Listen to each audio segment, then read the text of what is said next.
போய் அடங்கிடுச்சுன்னா இந்த உறவு இல்லை, நீங்கள் இல்லை.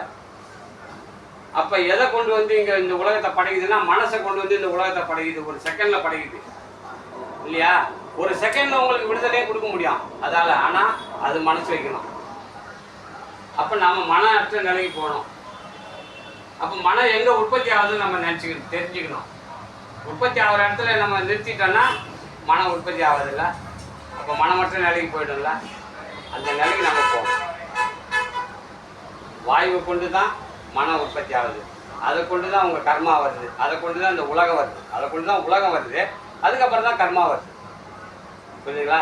ஒரு ஜீவராசிக்கு முன்னாடி பெரிய பந்து மாதிரி ஒரு உருண்டை இருக்கும். 10 அவதாரத்தில் அது ஒரு அவதாரம், கூர்ம அவதாரம்னு சொல்லிட்டு. இந்த உலகம் வந்து இந்த மூக்கு இருக்குல்ல, இந்த மூக்கினுடைய வாயு சிருஷ்டித்து தான் அந்த உலகம். இந்த மூக்கிலேருந்து சுவாசம் வரலாம் இந்த உலகம் இருக்கா? இல்லைல்ல. மூக்கில் சுவாசம் வரலன்னா நமக்கு இந்த உலகம் இருக்குதா? இல்லை. அப்போ உலகம் எங்கேருந்து உண்டாகுன்னா அந்த மூக்கு சுவாசத்துலேருந்து இப்படி வரும். அப்படி உருண்டை அப்படி இந்த கொம்பில் 2 தாங்கி பிடிச்சிருக்கோம்.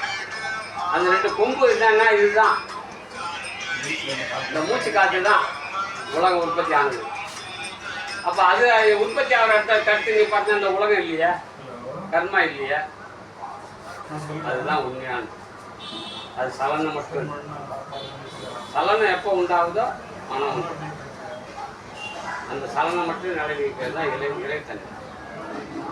நம்மளும் அந்த நிலைக்கு போக முடியும். ரொம்ப எளிமையாக போக முடியும். அதை தான் இந்த சித்தவித்த உபதேசத்தை வாங்கி நீங்கள் சாதாரணமாக அதை பயிற்சி பண்ணலாம். நம்ம செய்ய போகிறது முயற்சி பயிற்சி.